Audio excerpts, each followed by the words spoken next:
Hi, and welcome to a special episode of the Lunacy Podcast with Dave Sterling. I'm Dave Stevens.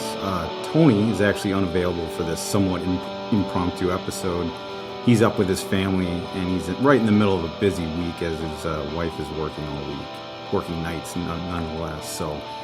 And I mentioned this is a special episode, and that's because with the big news of Christian Ramirez trade dropping just a day after we recorded episode 11, that was up at Alloy Brewing, we knew we had to supplement our usual bi-weekly recording with a special episode, and that's what we're going to be doing for you today. And we're going to call it episode 11.2 just because we're right in the middle of our 11th and 12th episode. And we're coming to you from my living room today, and we decided to skip out on the brewery today as this was relatively last minute. But in keeping with tradition, we are sticking with the craft beers, and in this case, a local one from Indeed Brewery called the B-Side Pils. Dave, what do you think? I think it's really good. You know, it's not quite what you think of as a Pilsner. It's got a little bit more beef to it in the hop content. It's a nice taste of beer.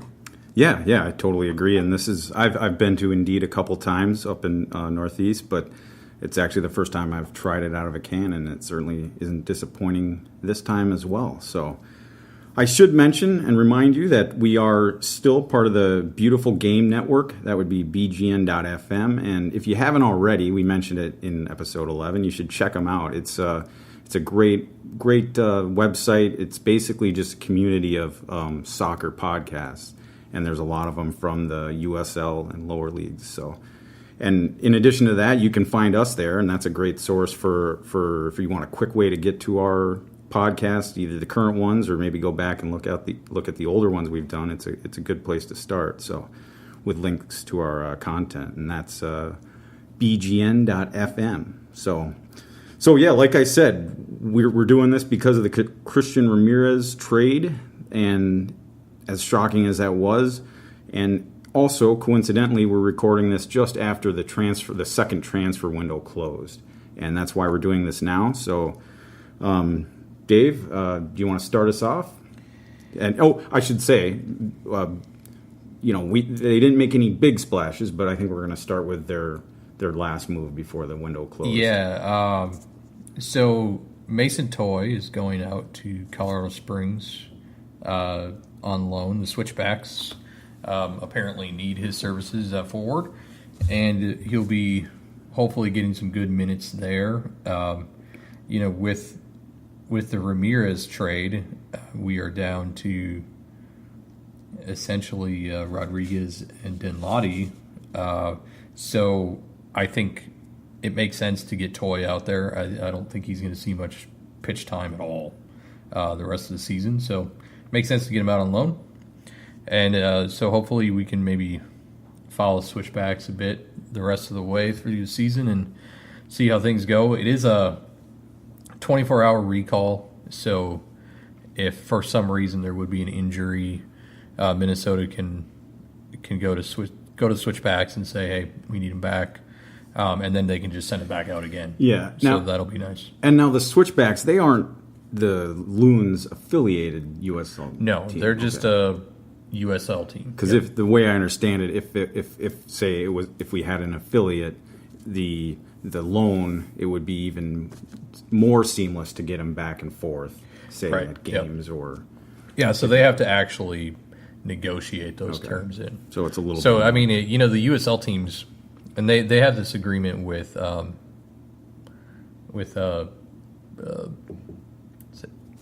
Riverhounds, I think. No, it's the Rowdies out of OKC for Almsburg, and so now he's been back.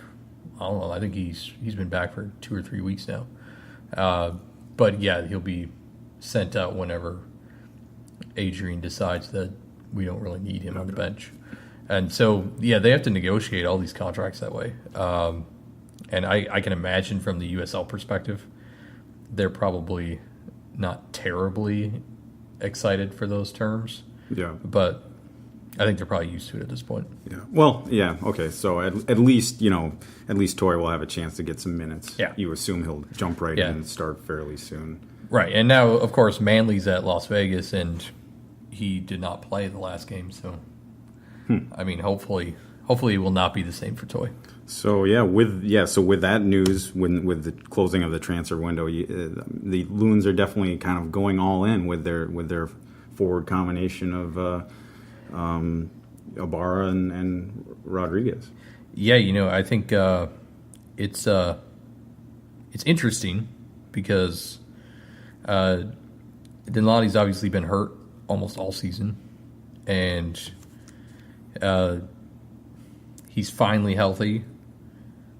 And they basically said, "Yeah, this is who we're going to go with." And as we get into the Christian Ramirez situation, that makes a lot of people a little tense. It doesn't really seem like they've thought through necessarily. An unproven striker in Rodriguez, injured, and Dinladi, what's going to happen there? What situation are we going to be in 3 weeks? So I can see there's certainly a concern there. Yeah, I think, I think when you use the word tense and some concern, I think you're actually, you're underselling the reactions, at least in this state, quite a bit. And I'm sure we'll get into that, but the emotions were all over the place.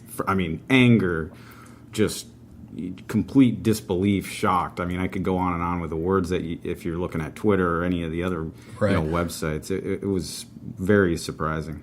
Yeah, so let's get into it. Yeah. I saw Megan Ryan from the Strib had a tweet asking people where they were when it happened. I thought it was kind of funny, and I responded to her, and I was like, well, I was sitting on the couch, and I had my laptop, and I was going through Facebook, and I passed the thank you video, and I saw it, and I just kept scrolling, and then all of a sudden, maybe 20 seconds passed, and it clicked, because all of a sudden I was like, wait, Saturday, right before the game, John sits down next to me in our seats, and I say, hey, Christian's not playing, or he's not starting. If he doesn't get subbed in this game, he's gone. Yep. And John was just kind of like, oh, that could be. And right then I remembered that, and I was like, oh, shit. And so instead of going back to Facebook, I just logged into Twitter. Okay. And there it is all over the place. And Right. I was like, oh, my God, they actually did it. Yeah. And where was I? I got the news from you, actually, in your text message. So thanks for keeping me up to the moment, up to date. But, going back to where, the game on Saturday evening, when we took our seats with Tony and Nels, we noticed the starting lineup, included, it's the first time we're going to see Rodriguez. Oh, exciting. And we know, Christian Ramirez is out. Now, I didn't immediately think in that moment that Christian Ramirez was gone. We had talked about that, obviously, as a possibility in previous episodes, but sitting at the game, the alarm bells didn't go off quite then and there. So, for me, obviously, I brought it up probably 2 episodes ago, and then again in episode 10, and it's been on my mind for a while that I didn't feel like he was necessarily the direction that Adrian he seemed to want to go. So for me, it was as soon as I saw Angelo starting, obviously he's a DP. There's no way the front office is going to say, oh yeah, he can come in as a sub. Quintero started his first game. So that just made sense. So I was like, okay, well, Christian would for sure come off the bench. Yeah. But, as things started kind of moving and progressing over the last couple of weeks, I was like, you know what? I think this is going to happen. And so, as soon as I saw that starting lineup, I was like, well, he's listed as a sub, so, maybe they're just trying to make it look less obvious. Yeah. Based on the complexity of the deal, which we'll get into eventually, this was probably in talks, I bet, for at least a week. Yeah, and I agree with that. And one thing I want to touch on real quick, and maybe we can get to it later and more in depth. But I mean, they were saying, and they said publicly that they were not. Ramirez wasn't gone the day that they signed Rodriguez. Right. But I don't know if I can agree with that. And he made comments, to me, Heath made the comments, specifically, and I'll paraphrase him, but, he said that if they tried to hang on to him through this season, the deal wouldn't have been as good. Right. Those words kind of make me think, well, the deal wasn't going to be as good. They were going to get rid of him, whether it wasn't in the next 2 or 3 months, but he was gone. And I think that had to have started the day that they went out and got their second DP in Rodriguez. Yeah, I think I agree. It's one of those things where I think there were hints along the way. I remember after they brought in or announced the signing of Rodriguez, I think it was Adrian.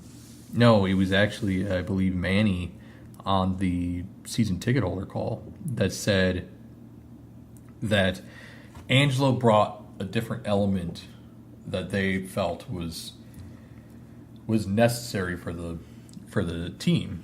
And then there was another point where Heath said something about Rodriguez was this muscular target man that they just don't have on the squad.